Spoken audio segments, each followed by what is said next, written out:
பல ஆயிரம் கோடி செலவு பண்ணி ஒரு செஷனும் பார்லிமெண்ட்டில் நடக்குது. அந்த மாதிரி பார்லிமெண்ட் நடக்கும்போது அதில் என்னென்ன முக்கியமான பில்ஸ் இல்லை பாலிசியெல்லாம் கொண்டு வராங்க, அது மேலே என்ன டிபேட் நடக்குதுன்றது தெரிஞ்சுக்க வேண்டியது நம்மளோட ரைட்ஸ். ஆஸ் ஏ சிட்டிசன் நம்ம அந்த பார்லிமெண்ட் செஷனில் எந்தெந்த பில்ஸ் கொண்டு வராங்க, அது மேலே எப்படி டிபேட் நடக்குது, என்ன அவுட்புட்டுன்றது கண்டிப்பாக தெரிஞ்சிருக்கணும். அப்படி ஒரு சீரியல் மாதிரி ஒரு செஷனுக்கு முன்னாடி நான் பண்ணலான்னு ரொம்ப நாளாக யோசிச்சுட்டு இருந்தேன். ஸோ இந்த டைம்லேருந்து அதை ஸ்டார்ட் பண்ணலான்னு ஒரு ஐடியா வந்திருக்கு. ஸோ உங்களோட சப்போர்ட் எப்படி இருக்குதுன்னு பார்த்துட்டு அதுக்கப்புறமா மேற்கொண்டு அடுத்தடுத்த செஷனில் கொஞ்சம் முன்னாடியே உங்களுக்கு அதை இன்ஃபர்மேஷன் கொடுத்தா உங்களோட எம்பிஸ் எப்படி ஒர்க் பண்ணுறாங்கன்றது நீங்களும் புரிஞ்சுக்கலாம். இப்போ நடக்கிறதெல்லாம் வெறும் கேலி குத்து மாதிரி நடக்குது பார்லிமெண்ட். அதையெல்லாம் மாற்ற வேண்டிய முக்கியமான ரெஸ்பான்சிபிலிட்டி நம்மகிட்ட தான் இருக்குது. அந்த ரெஸ்பான்சிபிலிட்டியை நம்ம புரிஞ்சுக்கணுன்னா அங்கே என்னென்ன பில்ஸ் கொண்டு வராங்க, அதோட இம்பார்ட்டன்ஸ் என்னன்னு தெரிஞ்சால் தான் நம்மளுக்கு அது புரியும். Okay, so welcome back to geopolitics Tamil GPT channel. எப்பவும் போல் உங்களோட சப்போர்ட்டோட இந்த ஒரு முயற்சியை ரொம்ப கஷ்டப்பட்டு நான் உருவாக்கினேன். இதுக்கு கிட்டத்தட்ட எனக்கு ஒரு 15 நாள் ஆச்சு. அதாவது இன்ஃபர்மேஷன்ஸ் எல்லாம் அவைலபிள் கூகுள்லேயோ இல்லை எங்கள் வெப்சைட்டில் போனாலும் கிடைக்குது. பட் அது ஒரு இடத்துல அந்த மாதிரி இன்ஃபர்மேஷன் எங்கேயுமே இல்லை. ஸோ அந்த முயற்சியை நான் உங்களுக்காக நான் செஞ்சுருக்கேன். நீங்கள் எப்படி சப்போர்ட் பண்ணுறீங்கன்றதை பொறுத்து ஃப்யூச்சரில் இந்த மாதிரி நிறையா ட்ரையல்ஸ் எல்லாம் எடுக்கலாம், நிறைய விஷயங்களை கொண்டு வரலாம். Okay, so let us go to the episode. இந்த செஷனில் கிட்டத்தட்ட 10 பில்ஸ் பிளான் பண்ணியிருந்தாங்க. அதில் ஒரு பில் அந்த ஜேபிசி கமிட்டியில் வக்ஃப் போர்ட் பில்லு ஜேபிசி கமிட்டி காரணமாக இந்த முறை தள்ளி போடப்பட்டிருக்கு. இன்னும் ஒரு 9 பில்ஸில் ஒரு 1 பில் ஏதோ மறுபடியும் கரெக்ஷனுக்காக ரீகரெக்ஷனுக்காக பெண்டிங் வச்சுருக்காங்க. டோட்டல் 8 பில் இந்த முறை பாஸ் ஆக வேண்டி இருந்தது. அது பாஸ் ஆச்சா இல்லையான்றதை நீங்கள் கூகுளில் பார்த்துட்டு நீங்கள் இந்த கமெண்ட்டில் சொல்லுங்கள், எத்தனை பாஸ் ஆச்சு எத்தனை பாஸ் ஆகலை அப்படின்னு சொல்லிட்டு. ஸோ உங்களுக்கும் அந்த ஐடியா தெரியும், நம்ம என்ன பிளான் பண்ணுறோம், அதுபடி கவர்மெண்ட் என்ன பிளான் பண்ணுது, அதுபடி செஷன் நடக்குதா இல்லையான்றதை உங்களோட நாலேஜ் உங்களோட நாலேஜை நீங்கள் காமிங்க. கூகுளில் எத்தனை பில் பாஸ் ஆகிருக்குன்றதை நீங்கள் கமெண்ட்ஸில் எழுதுங்க. கரெக்டாக கமெண்ட்ஸ் பண்ணுறவங்களுக்கு ஒரு சர்ப்ரைஸ் இருக்குது. ஓகே, ஸோ நான் ஃபஸ்ட்டு எடுக்க போகிறது மெர்ச்சன்ட் ஷிப்பிங் பில் 2024. இதை தெரிஞ்சுக்கிறதுக்கு முன்னாடி கொஞ்சம் பேசிக்காக ஷிப்பிங்கை பற்றி நம்ம தெரிஞ்சுக்கணும். அதாவது coastal shipping, Overseas shipping, merchant shipping 3 டைப்பில் இருக்குது. இதில் மெர்ச்சன்ட் ஷிப்பிங்கிறது மெர்ச்சன்ட் நேவின்னு கூட சொல்லுவாங்க. ஸோ ஃபஸ்ட்டு கோஸ்டல் ஷிப்பிங்கிறது ஒரு இந்தியாவுக்குள்ளே இருக்கிற கோஸ்டல் லைன் இருக்குது இல்லைங்களா. இப்போ அரேபியன் சைடு இருக்குது, இந்த பக்கம் வெஸ்ட் பெங்கால் பே ஆஃப் பெங்கால் இருக்குது. ஸோ அரேபியன் ஓஷன் இருக்கிற பக்கமாக இருந்து இந்த பக்கம் கொண்டு வர்றது வெஸ்ட் பெங்கால் அந்த மாதிரி. இப்போ சூரத்லேருந்து வெஸ்ட் பெங்கால் கொண்டு வர்றதோ இல்லை சென்னையிலேருந்து குஜராத் கொண்டு போகிறதோ அந்த மாதிரி இதை கோஸ்டல் ஷிப்பிங் சொல்லுவாங்க. அதாவது இந்தியன் போர்ட்ஸ்குள்ளே நடக்கிற பேசஞ்சர் அல்லது குட்ஸ் சர்வீஸை நம்ம கோஸ்டல் ஷிப்பிங் சொல்கிறோம். ஓவர்சீஸ் ஷிப்பிங் சொல்கிறது 2 different ports in different countries. For example நம்ம இந்தியாவிலேருந்து கொழும்புக்கு போகுதுனாக்கா அது ஓவர்சீஸ் ஷிப்பிங் ஆயிரும். இல்லை பங்களாதேஷோ இல்லை யூஎஸ்ஏவோ இல்லை ரஷ்யாவோ போகுதுனாக்கா அது ஓவர்சீஸ் ஷிப்பிங் வந்துடும். இது மோஸ்ட்லி பேசஞ்சர் அந்த மாதிரி ஃப்ளைட்ஸ் அதிகமாக இருக்கும் ஓவர்சீஸ் ஷிப்பிங்கில். அதுக்கடுத்தது மெர்ச்சன்ட் ஷிப்பிங்கிறது கமர்ஷியல் டிரான்ஸ்போர்ட்டேஷன், குட்ஸ் பீப்புள் ரெண்டும் மிக்ஸ் பண்ணி கொண்டு போகிற ப்ரைவேட்லி ஓன்டு ஷிப்ஸ்ன்னு சொல்லலாம். நம்ம இதை தான் மெர்ச்சன்ட் நேவின்னு சொல்லுவாங்க. இதுவும் ஒரு part of international commercial shipping இண்டஸ்ட்ரீஸோட பார்ட்டு தான். இதில் வெரைட்டிஸ் நிறையா இருக்குது, நிறைய டைப் ஆஃப் ஷிப்ஸ் இருக்குது. Cargo ships, passenger ships, tankers, இந்த ஆயிலெலாம் கொண்டு போகிறதுக்கு, கெமிக்கல்லாம் கொண்டு போகிறதுக்கு இருக்கு இல்லைங்களா, அந்த மாதிரி டேங்கர் ஷிப் அந்த மாதிரிலாம் நிறையா இருக்கும். ஆர்டிக்கல் நம்ம கான்ஸ்டியூஷனில் 32 ஷிப்பிங் இண்டஸ்ட்ரி பற்றி இருக்குது. அதில் 32, 33 இது ரெண்டும் முக்கியமான ஒரு அந்த ரூல்ஸ் எல்லாம் அதில் தான் இருக்குது ஷிப்பிங் பற்றி. ஸோ இன்லேண்ட் வாட்டர்ஸ் பற்றி இதுவெல்லாம் கிளியராக இல்லை. இதுக்கு முன்னாடி இருந்ததெல்லாம் மோஸ்ட்லி இன்டர்நேஷ்னல் ஷிப்பிங் பற்றி தான். ஈவன் ஒரு சென்னையிலேருந்து ஒரு சூரத்துக்கு ஒரு ஷிப்பிங் பண்ணோன்னா நம்ம ரூல்ஸ் படி இப்போதைக்க முடியாது. அதெல்லாம் சேஞ்ச் பண்ணி நம்ம எல்லாமே ரோட்வேஸ் மேலே தான் டிபெண்ட் ஆகிருக்கு. அதை மாற்றி கோஸ்டல் ஷிப்பிங் ஏரியா அந்த ஃபீல்டை டெவலப் பண்ணணுன்றதுக்காக இந்த கரெக்ஷன்ஸ் எல்லாம் நடந்துகிட்ருக்கு. இதில் நிறைய ஃபுட் ஸ்டப்ஸ், ஆயில் சீட்ஸ், கேட்டல் ஃபோடர், ரா காட்டன் அந்த மாதிரி எது வேணாலும் ஷிப் பண்ணலான்றதுக்காக இது ஆக்சுவலாக கன்கரண்ட் லிஸ்ட்டில் கொண்டு வராங்க. ஏன்னா ஸ்டேட்ஸும் இன்வால்வ் ஆகிருக்கு. இப்போ இன்டர்நேஷ்னல் ஷிப்பிங்கில் ஒன்லி இந்தியான்ற சென்ட்ரல் கவர்மெண்ட்டோட rules. But when coastal shipping கம்ஸ்னோ இட் இஸ் ஸ்டேட், 2 ஸ்டேட்டுக்கு நடுவில் நடக்கிறதுன்றதுனால இதில் கன்கரண்ட் லிஸ்ட்டில் கொஞ்சம் ஒரு சிலதாக ஸ்டேட்டுக்கு ரைட்ஸ் கொடுக்குறாங்க. அதாவது எந்தெந்த ப்ராடக்ட் அனுப்பணும் அதுக்கான பர்மிஷன்ஸ் எல்லாம் அவங்க டிசைட் பண்ணுவாங்கன்ற மாதிரி அந்த கரெக்ஷன் அமெண்ட்மெண்ட் கொண்டு வரது தான் இந்த மெர்ச்சன்ட் ஷிப்பிங் பில் 2024. ஓகே, இந்த நியூ 2024 மெர்ச்சன்ட் ஷிப்பிங் ஆக்ட் 1958 இருக்கிற மெர்ச்சன்ட் ஷிப்பிங் ஆக்ட் ஏற்கனவே இருக்கிறத ரிப்பீல் பண்ணிட்டு, அதாவது ரிப்பீல் இதில் நீங்கள் புரிஞ்சுக்க ரிப்பீல் அமெண்ட்மெண்ட் 2 டைப் இருக்கும். ரிப்பீல்ன்றது ஏற்கனவே இருக்கிற லாவில் கொஞ்சம் ஃபுல்லாக டோட்டலாக மாற்றிட்டு புதுசாக கொண்டு வர்றது. அமெண்ட்மெண்ட்ன்றது அதில் இருக்கிற ஒரு பர்டிகுலர் செக்ஷன்ஸ் எல்லாம் மாத்திரம் செக்ஷன்ஸை மாத்திரம் கரெக்ஷன் பண்ணுறது அமெண்ட்மெண்ட்ஸ்னு சொல்லுவாங்க. ஸோ இந்த ஷிப்பிங் ஆக்ட் 1958 டோட்டலாக ரிப்பீல் பண்ணிவிட்டு, அதாவது எடுத்துகிட்டு புதுசாக கொண்டு வரது தான் 2024. அதாவது 100 இயர்ஸ், கிட்டத்தட்ட 75 இயர்ஸ் ஆயிடுச்சு. பட் நம்ம வந்து இப்போ இருக்கிற சிச்சுவேஷனுக்கு ஏற்ற மாதிரி, அது அந்த காலத்துக்கு ஏற்ற மாதிரி பண்ணது, அதை மாற்றி கொஞ்சம் கொஞ்சமாக கொண்டு வராங்க. அதுதான் இந்த மெர்ச்சன்ட் ஷிப்பிங் ஆக்ட் 1958. இதில் என்னன்னாக்கா, registration of every Indian vessel, ஒரு கண்ட்ரியில் இருக்கிற நிறைய வெசல்ஸ் வந்து இப்போது ஷிப்பிங்கில் இந்த மாதிரி பேசஞ்சரோ குட்ஸோ கொண்டு போகிறத வந்து இன்னும் ரெஜிஸ்டர் பண்ணாமல் ஆப்ரேட் பண்ணிகிட்ருக்காங்க. ஸோ இதை வந்து கம்பல்சரி பண்ணுறாங்க. First they have to compulsorily register. அதுக்கப்புறமா லீசிங் ரைட்ஸ். இப்போது நம்ம ஒரு ஷிப்பிங் கம்பெனி வச்சுருக்கோம், பட் ஷிப் வந்து நம்மக்கிட்ட இல்லை. ஸோ வேறு யார்கிட்ட வந்து லீசிங் எடுக்கிறோம், அதுக்கான பர்மிஷன் வந்து இப்போதைக்கு கிடையாது. ஸோ அந்த லீசிங் ரைட்ஸ் எல்லாம் கொண்டு வராங்க. அதுக்கான என்னென்ன ரூல்ஸ் ரெகுலேஷன்ஸ் அதையும் கொண்டு வராங்க. அதுக்கப்புறமா electronic packs database, ship risk profiles எல்லாம் ஃபுல்லாக கம்ப்ளீட்டாக எலக்ட்ரானிக் டேட்டாபேஸ் கொண்டு வராங்க. இதுவரைக்கும் மேனுவலாக மெயின்டைன் பண்ணிட்டு இருந்தது, இதுக்கப்புறம் கம்ப்ளீட் டிஜிட்டல் ரெக்கார்ட்ஸ் மெயின்டைன் பண்ணப்படும். அதுக்கடுத்தது அன்சேஃப் வெசல்ஸ் எல்லாம் ரெகுலராக, இப்போ நம்ம கார் வச்சுருக்கிறோன்னா ஒரு ரெகுலராக செக் பண்ணுறாங்க இல்லைங்களா, அதோடது 15 இயர்ஸ் ஒன்ஸ் செக் பண்ணுறாங்க. அந்த மாதிரி ஷிப்பிங் இண்டஸ்ட்ரியில் இப்போ வரலாம். அதாவது இது கோஸ்டல் ஷிப்பிங்காக நான் பேசுகிறேன், இன்டர்நேஷ்னல் ஷிப்பிங் இல்லை. ஸோ கோஸ்டல் ஷிப்பிங்கில் இதெல்லாம் இன்னும் ரூல்ஸ் எதுவும் இல்லை. ஸோ அந்த ரூல்ஸ் கொண்டு வராங்க. அதே மாதிரி பொல்யூஷன் ரிலேட்டட், இப்போது நம்ம அடிக்கடி கேள்விப்படுறோம் இல்லைங்களா, ஆயில் லீக்கேஜ் ஆகிடுச்சு அந்த மாதிரிலாம். அந்த டைம் அந்த ஷிப்பு வச்சுட்டு இருக்கிறவங்களுக்கு எந்த ரெஸ்பான்சிபிலிட்டி இல்லாமல் தப்பிச்சிடுறாங்க. ஸோ அதெல்லாம் வந்துட்டு ஒரு ரூல்ஸ் கொண்டு வராங்க. இதுக்கப்புறம் பொல்யூஷன் பண்ணுற ஷிப் ஓனர் வந்து அதுக்கு ரெஸ்பான்சிபிள், அதுக்கான ரூல்ஸ் எல்லாம் பண்ணுறாங்க. இது டீட்டெயில்டாக நீங்கள் பார்க்கணுன்னா அந்த ஆக்டை டவுன்லோட் பண்ணி பார்க்கலாம். அதே மாதிரி இன்சூரன்ஸ் கம்பல்சரி பண்ணுறாங்க. ஏன்னா அடிக்கடி ஆக்சிடென்ட்ஸ் ஆகுது, ரெஜிஸ்டர் பண்ணாத நிறைய ஷிப்ஸ் ஆகுது, அதுக்கப்புறமா கிளைம் பண்ணுறாங்க. அந்த மாதிரி பிரச்சனை இருக்குது. இதெல்லாம் நம்ம ஃபுல்லாக வந்து எலக்ட்ரானிக் ரெஜிஸ்ட்ரேஷன், டிஜிட்டல் ரெக்கார்ட்ஸில் கொண்டு வராங்க. அதுக்கப்புறமா ஹைகோர்ட்ஸ் ஆயில் பொல்யூஷன் அந்த மாதிரி விஷயத்துலலாம் ஹைகோர்ட் வந்துட்டு ஒரு ஃபைனோ இல்லை பெனால்ட்டியோ போடலாம் அப்படின்ற மாதிரி அந்த மாதிரி ஒரு ரூல்ஸ் எல்லாம் அமெண்ட்மெண்ட் பண்ணுறாங்க, கொண்டு வராங்க புதுசாக.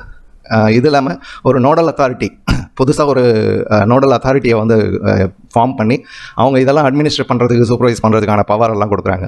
அது இண்டிபெண்ட்டாக ஹேண்டில் ஒர்க் ஆகும். அதுக்கப்புறமா வெசல்ஸ் வித்தவுட் நேஷ்னாலிட்டி, இப்போது ஃபாரின் வெசல்ஸ் இருக்குது இல்லைங்களா, இப்போ ஸ்ரீலங்கன் வெசல்ஸ் இந்தியன் வாட்டருக்குள்ளே என்ட்ரி ஆகுதுனாக்கா அவங்க அது நேஷ்னாலிட்டி எல்லாம் எடுத்துகிட்டு வெறும் கப்பலை கொண்டு வருவாங்க.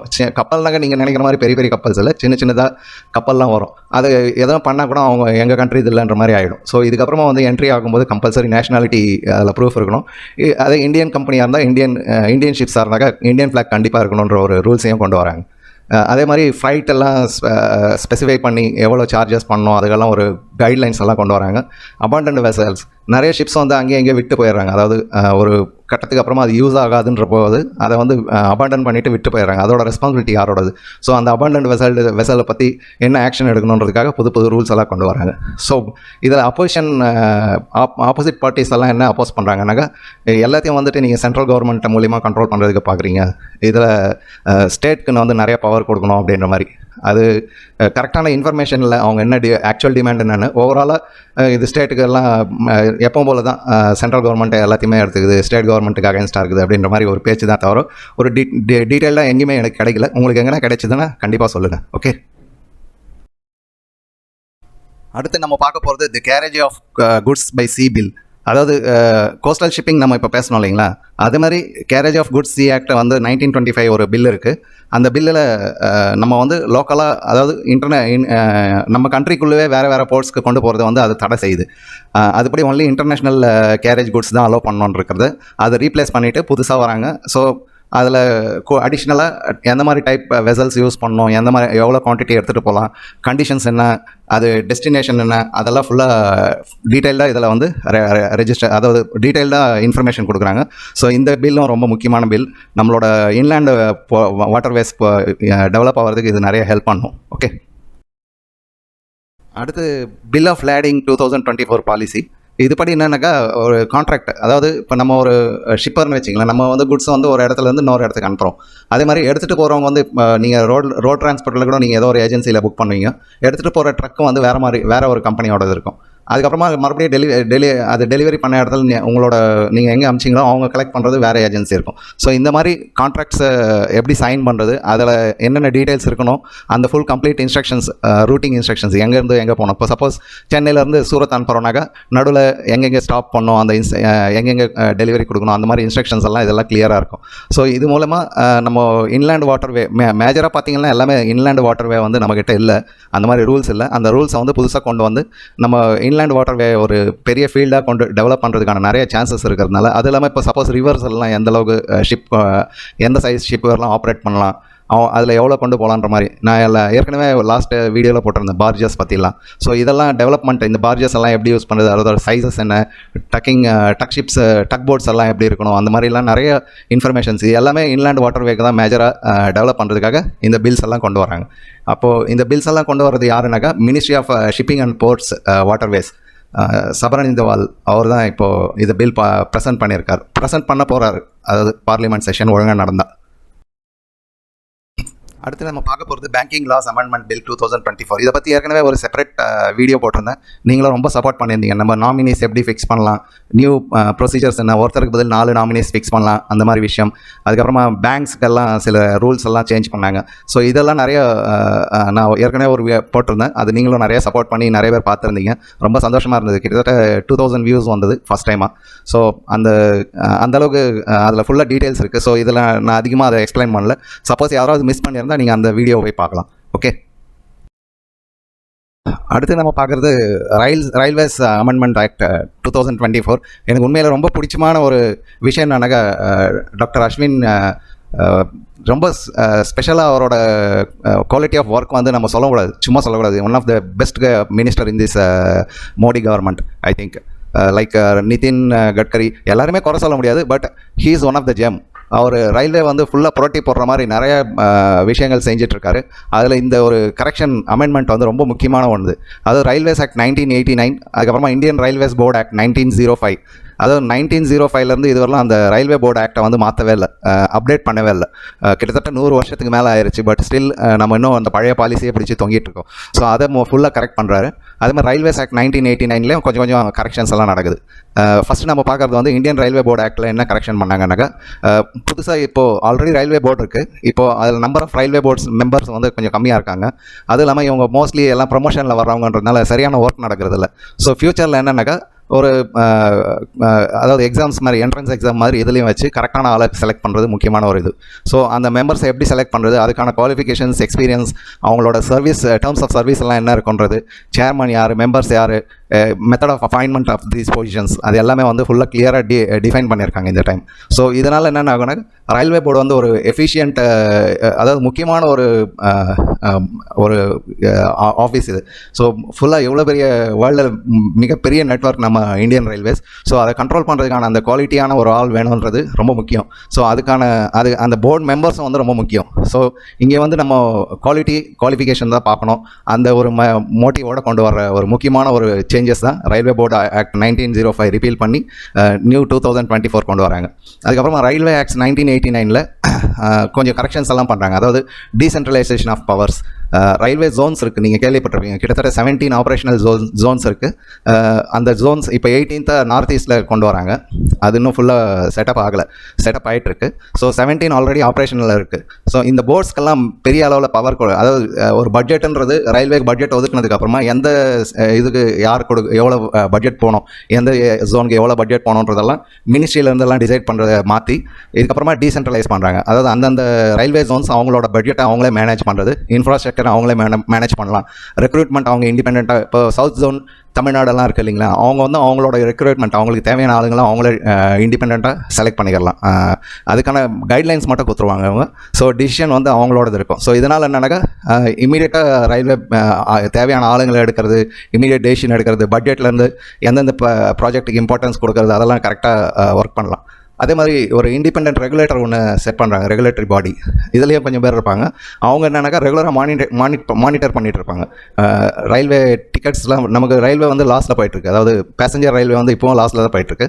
ஸோ அதில் டேரிஃப்ஸ் எல்லாம் எப்படி இருக்கணும், டைம் டு டைம் அது அதை பற்றி இன்ஃபர்மேஷன்ஸ் கொடுப்பாங்க. அதே மாதிரி சேஃப்டி அடிக்கடி ஆக்சிடென்ட்ஸ் ஆகுதுன்னு அதெல்லாம் மானிட்டர் பண்ணி அதுக்கான என்ன ப்ரிவென்டிவ் ஆக்ஷன் எடுக்கணும் அதெல்லாம் கரெக்டாக மானிட்டர் பண்ணுவாங்க.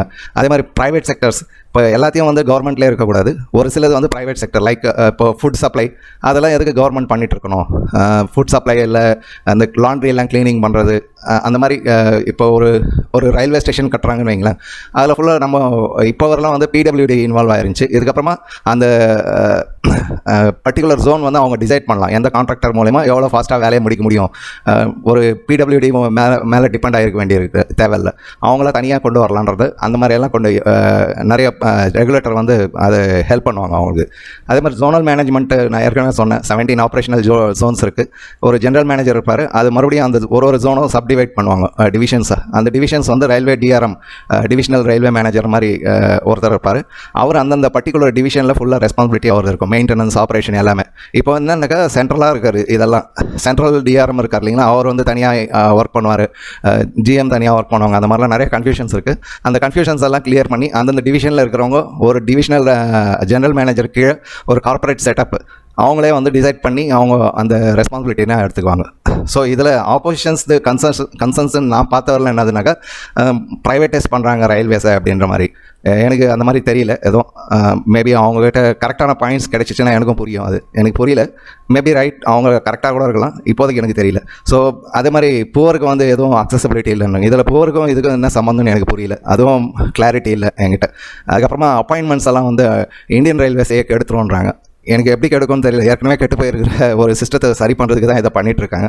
ஸோ அப்போசிஷன்ஸ் வந்து கிளியராக டிபேட் பண்ணுறது இல்லை, டிபேட் பண்ணாங்கன்னு நம்மளுக்கும் புரியும். மேபி அவங்க பாயிண்ட்ஸ் கரெக்டாக கூட இருக்கலாம், பட் அவங்களோட டிபேட் பண்ணுறது இல்லை, ஜஸ்ட் ஏதோ ஒன்று சொல்லிவிட்டு வெளிநடப்பு செஞ்சுறாங்க. ஸோ இதுதான் பிரச்சனையே. ஓகே, அடுத்து ரொம்ப முக்கியமான ஒரு பில் த பாய்லர்ஸ் பில் 2024. நம்ம இப்போ ஃபாலோ பண்ணிட்டு இருக்க பாய்லர்ஸ் ஆக்ட் வந்து 1923 ஆல்மோஸ்ட் 100 இயர்ஸ்க்கு முன்னாடி பண்ண ஒரு ஆக்ட் ரூல்ஸையே நம்ம இன்னும் ஃபாலோ பண்ணிகிட்ருக்கோம். இதனால் நிறைய பிரச்சனை, சின்ன சின்ன பாய்லர் மேனுஃபேக்சரர்ஸ் சேஃப்டியில் நிறைய பிரச்சனை, ஒரு கரெக்டான இன்ஃபர்மேஷன்ஸ் இல்லை, எப்படி கேஸ் பண்ணுறது எதுவுமே கரெக்டான இன்ஃபர்மேஷன் இல்லை. ஸோ இந்த நியூ பாய்லர் பில்லில் வந்துட்டு சேஃப்டி ஆஃப் ஒர்க்கர்ஸ் அவங்கள குவாலிஃபை எப்படி பண்ணுறது, அவங்களுக்கு பாயில் ஹேண்டில் பண்ணுறது, ரிப்பேரிங் பண்ணுறது எல்லாம் பற்றி பூரா கைட்லைன்ஸ் கிளியராக மென்ஷன் பண்ண ஆரம்பிச்சிருக்காங்க. ஸோ அதே மாதிரி ஒரு ஆக்சிடென்ட்டும் வித்தின் 24 ஹவர்ஸில் சர்டன் அத்தாரிட்டிக்கு இன்ஃபர்மேஷன் பண்ணோன்ற அந்த ஒரு கம்பல்சரி கொண்டு வந்திருக்காங்க. இதுக்கு முன்னாடி அது கிடையாது. அதுக்கப்புறமா இப்போ ஒரு 7 அஃபென்சஸ் இருக்குது பாய்லர் ஆக்டில். அதில் ஒரு மேஜராக இருக்கிற 4 அஃபென்சஸ் தவிர மிச்ச மூணு அஃபென்சஸை வந்து நான் கிரிமினல் அஃபென்சஸ்ன்னு செக்ரிகேட் பண்ணிட்டாங்க, அதை தனித்தனியாகிட்டாங்க. கிரிமினல் அஃபென்ஸ், நான் criminal offence. So criminal offence எது லாஸ் ஆஃப் லைஃப் இல்லை ப்ராப்பர்ட்டி அதெல்லாம் இருக்கோ அதுக்கு வந்து கிரிமினல் ஆக்ட் படி அவங்க மேலே ஆக்ஷன் எடுக்கப்படும். சப்போஸ் நான் கிரிமினல் அஃபென்சஸ் ஏதோ சின்ன சின்ன விஷயம்னாக்கா ஒரு பாய்லரோட நட்டு சரியா இல்லை பெயிண்டிங் சரியா இல்லை ஒரு பைப் லீக்கேஜ் இருக்குது, அந்த மாதிரிலாம் நான் கிரிமினல் அஃபென்சஸ் இருக்குது. ஸோ அந்த மாதிரி கிரிமினல் அதுக்கெல்லாம் வந்துட்டு இன்ஸ்டெட் ஆஃப் ஜெயில் அரெஸ்ட் அந்த மாதிரிலாம் இல்லாமல் ஒரு ஃபைன் பெனால்ட்டி அந்த மாதிரி ஒரு இதில் கொஞ்சம் ஃப்ளெக்சிபிளாக பண்ணியிருக்காங்க. ஸோ இதனால் வந்து பாய்லர் மேனுஃபேக்சரர்ஸ் ஹேண்ட்லர்ஸ் இவங்களுக்கு வந்து நிறைய ரிலீஃப் கிடைக்கும், இந்த ஃபீல்டு வந்து நிறைய டெவலப் ஆகும். Okay, next the oil fields regulation and development amendment bill 2024. இதில் என்னன்னாக்கா 1948 ஒரு regulation and development oil fields regulation and development act இருந்துச்சு. அதுவும் கிட்டத்தட்ட 50-60-75 இயர்ஸ் ஆயிடுச்சு. ஸோ இந்த பில்லில் அந்த காலகட்டத்துக்கு ஏற்ற மாதிரி நிறைய பண்ணியிருந்தாங்க. அதில் கொஞ்சம் கன்ஃபியூஷன்ஸ் இருந்தது. அதாவது ஆயில்ன்றது என்ன, நான் மினரல் ஆயில்ஸ் இதெல்லாம் கிளாரிட்டி கொடுத்துருக்காங்க இந்த மாதிரி ஃபஸ்ட் டைமாக. அதாவது hydrocarbon, coal bed methane, shale gas, oil இதெல்லாம் செப்பரேட் பண்ணிவிட்டு mineral oils will not include coal, lignite or helium. இந்த மாதிரி கிளாரிட்டி கொடுத்துருக்காங்க, எது ஆயில் ரிலேட்டட் எது நான் ஆயில்ஸ் அது மாதிரி. அதுக்கப்புறமா மினரல் ஆயில்ஸை வந்து எப்படி எக்ஸ்ட்ராக்ட் பண்ணுறது, எக்ஸ்ப்ளோரேஷன் பண்ணுறது, அதுக்கு அசஸ் பண்ணுறது, ப்ரொடக்ஷன், அதை எப்படி ரீஃபைனிங் பண்ணி கொண்டு போகிறது, அதுக்கெல்லாம் நிறைய கிளாரிட்டியான ஒரு இன்ஃபர்மேஷன்ஸ் இல்லாமல் இருந்தது. இந்த முறை அந்த பாலிசிஸில் எல்லாமே கிளியராக லாவில் வந்து எல்லாம் மென்ஷன் பண்ணியிருக்காங்க. அது மாதிரி பெட்ரோலியம் லீஸ், அதாவது நம்ம வந்து வேறு கண்ட்ரியிலேருந்து லீஸ் எடுக்கிறோம் இல்லைங்களா ஆயில் ஃபீல்டெல்லாம், அதுக்கு ஒரு கைட்லைன்ஸ் இல்லாமல் இருந்தது. அந்த கைட்லைன்ஸ் எல்லாம் இதில் கொண்டு வந்திருக்கிறாங்க. அதே மாதிரி decriminalising of the provisions of the act by introducing penalties. ஏதாவது தப்பு செஞ்சால் அதுக்கான பெனால்ட்டிஸ் எல்லாம் ஒரு கிளாரிட்டி இல்லாமல் இருந்ததெல்லாம் இப்போ கிளியராக பெனால்ட்டிஸ் எப்படி இருக்கும், ஃபைன் எப்படி இருக்கும் எல்லாமே கொண்டு வந்திருக்காங்க. அதே மாதிரி ஒரு அப்பீலேட் ட்ரைபியூனல்னு ஒரு ட்ரைபியூனல் ஒன்று ஆல்ரெடி ஒர்க் ஆகிட்டுருக்கு. Petroleum and natural gas board 2006 இது உருவாக்கப்பட்டது. அதுக்கு இன்னும் அத்தாரிட்டிஸ் இன்னும் கிளாரிட்டி எல்லாம், அதாவது எந்தெந்த ஆக்ட் அவங்க எங்கெங்கே ஆக்ட் பண்ணலாம், எங்கே ஆக்ட் பண்ணக்கூடாதுன்றதெல்லாம் கிளாரிட்டி வந்து அது ரீடிஃபைன் பண்ணியிருக்காங்க எல்லாமே. ஆல்மோஸ்ட் அமெண்ட்மெண்ட்ஸ் இது ஏற்கனவே இருந்ததை வந்து இன்னும் பர்ஃபெக்டாக கொண்டு வரதுக்கான ஒரு முயற்சி. ஓகே, கடைசியாக நம்ம பார்க்க போகிறது தி டிசாஸ்டர் மேனேஜ்மெண்ட் அமெண்ட்மெண்ட் பில். நான் ஏற்கனவே சொன்ன மாதிரி அமெண்ட்மெண்ட், ரீப்ளேஸ், ரிப்பீல், அது கரெக்டாக ஞாபகம் வச்சுங்க. இது ஒரு அமெண்ட்மெண்ட் தான். ஆல்ரெடி இருக்கிற டிசாஸ்டர் மேனேஜ்மெண்ட் ஆக்ட் 2005 இதுக்கு முன்னாடி அமெண்ட்மெண்ட் பண்ணது. அதை இப்போ மறுபடியும் ரீஅமெண்ட் பண்ணுறாங்க. அதாவது இதில் என்னன்னாக்கா national disaster management authority NDMA நீங்கள் கேள்விப்பட்டிருப்பீங்க. அதே மாதிரி state disaster management authorities SDMA இதெல்லாம் ஆல்ரெடி இருக்குது. அதில் அவங்களுக்கு வந்து டெக்னிக்கல் சப்போர்ட்ஸ். இப்போது ஒரு டிசாஸ்டர் நடக்குதுன்னா அதுக்கான டேட்டா பேஸ்லாம் வந்துட்டு எலக்ட்ரானிக்கலாக இல்லை. ஸோ இதுக்கப்புறமா டிஜிட்டலாக அதெல்லாம் மெயின்டைன் பண்ணுறது, அந்த ப்ரீவியஸ் எக்ஸ்பீரியன்ஸ் வச்சு அலோகேஷன் ஆஃப் ஃபண்ட்ஸ் எல்லாம் இமீடியட் எப்படி ரிலீஸ் பண்ணலாம், அதுக்கான ப்ரொசீஜர்ஸ் என்ன, எந்த மாதிரி டேமேஜ்க்கு எந்த மாதிரி இமீடியட் அசிஸ்டன்ஸ் கொடுக்கணும், அந்த மாதிரிலாம் இப்போ கிளாரிட்டி கொண்டு வராங்க அதில். அதுக்கப்புறமா அர்பன் டிசாஸ்டர் மேனேஜ்மெண்ட் அத்தாரிட்டின்னு ஒரு புதுசாக ஒரு க்ரியேட் பண்ணுறாங்க. அதாவது ஸ்டேட் கேபிட்டல்ஸ், ஒரு மேஜர் சிட்டிஸ் இருக்கு இல்லைங்களா, அந்த முனிசிபல் கார்பரேஷனில் வந்து அர்பன் டிசாஸ்டர் மேனேஜ்மெண்ட் அத்தாரிட்டின்னு ஒரு ஜஸ்ட் இருக்குது. பட் அதை இன்னும் எம்பவர் பண்ணுறாங்க.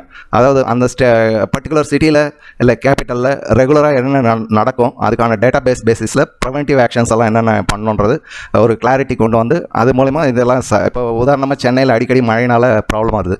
ஸோ ட்ரைனேஜஸ் இஷ்யூக்கு எப்படி அதை சீக்கிரமாக சால்வ் பண்ணலாம், வருஷம் இது எத்தனை வருஷம் நடந்துகிட்ருக்கோம், அந்த மாதிரி இதெல்லாம் வந்து அந்த அர்பன் டிசாஸ்டர் மேனேஜ்மெண்ட் அத்தாரிட்டி, அந்த பர்டிகுலர் முனிசிபல் கார்பரேஷன் வந்து ஃபுல் ரெஸ்பான்சிபிலிட்டி எடுத்தே ஆகணும். சும்மா சென்ட்ரல் கவர்மெண்ட் சரியில்லை, ஸ்டேட் கவர்மெண்ட் சப்போர்ட் இல்லை அப்படின்னு சொல்லிட்டு அவங்க ஒதுங்க முடியாது. ஸோ அவங்களுக்கு ஃபுல் ரெஸ்பான்சிபிலிட்டியும் அத்தாரிட்டியும் கொடுக்குற மாதிரி ஒரு கரெக்ஷன்ஸ் எல்லாம் கொண்டு வராங்க. அதே மாதிரி SDRF ஸ்டேட் டிசாஸ்டர் மேனேஜ்மெண்ட் அத்தாரிட்டிஸ்லாம் எப்படி ஃபங்க்ஷன் பண்ணணும், அவங்களோட டேர்ம்ஸ் ஆஃப் சர்வீஸ்லாம் எப்படி இருக்கும், அதெல்லாம் வந்து டிஃபைன் பண்ணுறதுக்கான பவரை வந்து ஸ்டேட் கவர்மெண்ட்டுக்கு கொடுக்குறாங்க. ப்ளஸ் நேஷ்னல் கிரைசிஸ் மேனேஜ்மெண்ட் கமிட்டின்னு ஒன்று இப்போது புதுசாக ஒரு நோடல் பாடி இந்த மேஜர் டிசாஸ்டர்ஸ் எல்லாம் ஃபுல்லாக கம்ப்ளீட்டாக மானிட்டர் பண்ணி ஹை லெவல் கமிட்டின்னு ஒன்றதை கிரியேட் பண்ணி அவங்க ஸ்டேட் கவர்மெண்ட்ஸ்க்கு அசிஸ்ட் பண்ணுற மாதிரி ஃபைனான்ஷியல் அசிஸ்டன்ஸ்க்காக HLC ஹை லெவல் கமிட்டின்றது வந்து மேஜராக ஃபைனான்ஷியல் அசிஸ்டன்ஸ்க்காக ஒர்க் பண்ணோம். அதே மாதிரி நேஷனல் கிரைசிஸ் மேனேஜ்மெண்ட் வந்து மேஜர் டிசாஸ்டர்ஸ் அந்த மாதிரி இருக்கும்போது அவங்க வந்து ஹெல்ப் பண்ணுவாங்க. ஸோ இந்த மாதிரி நிறைய கரெக்ஷன்ஸ் எல்லாம் கொண்டு வந்திருக்காங்க இந்த பில்லில். ஸோ இது 8 பில்ஸ் வந்து இந்த முறை பாஸ் ஆக வேண்டி இருந்தது. இதில் எத்தனை பாஸ் ஆச்சு, எத்தனை பாஸ் ஆகலை அப்படின்றது நீங்கள் கமெண்ட்ஸில் சொல்கிறது தான் உங்களோட அண்டர்ஸ்டாண்டிங். உங்கள் எம்பிலாம் எப்படி ஒர்க் பண்ணுறாங்கன்றது நீங்கள் எப்படி புரிஞ்சுக்கிட்டீங்கன்றதை எல்லோரும் தெரிஞ்சுக்கிட்டோம். ஸோ நீங்கள் அதை ஒரு கிளான்ஸ் பார்த்தீங்கன்னா, ஒரு கூகுள் பண்ணி பார்த்தீங்கன்னாலே தெரிஞ்சிடும் எத்தனை பில் பாஸ் ஆச்சு, எத்தனை பில் பாஸ் ஆகலான்னு. ஸோ எத்தனை பேர் பண்ணுறீங்கன்னு பார்க்கலாம். இது ஜஸ்ட் இன்ஃபர்மேஷன் இல்லை, நம்மளோட ரெஸ்பான்சிபிலிட்டி, நம்மளோட ரைட்ஸ். இது எல்லாமே நல்லபடியாக நடக்கணும். சும்மா அடானி அது இதுன்னு சொல்லிட்டு வெளிநடப்பு ப்ரொடெஸ்ட் பண்ண வேண்டியது தான். பட் அதுக்கு ஒரு டைம் நம்ம பில்ஸ் எல்லாம் கிளியர் பண்ணதுக்கப்புறம் எவ்வளோ ஃபாஸ்ட்டாக டிபேட் ஆகி எவ்வளோ அந்தளவுக்கு குவாலிட்டியாக பில் வருதோ அந்தளவுக்கு நம்மளுக்கு ஃப்யூச்சர் நல்லாயிருக்கும். ஸோ நீங்கள் உங்கள் எம்பிஸை கொஸ்டின் பண்ணுறதுக்கான இல்லை ஓட் பண்ணும்போது ஞாபகம் வச்சுக்கலாம் இதெல்லாம். Okay, thank you very much for வாட்சிங் this episode. As usual please subscribe, share and please like பண்ணுங்கள். வியூஸ் பார்த்துட்டு ஒரே ஒரு ப்ரெஸ் பண்ணால் லைக் ஆயிரும். Thank you very much. Bye Jai Hind.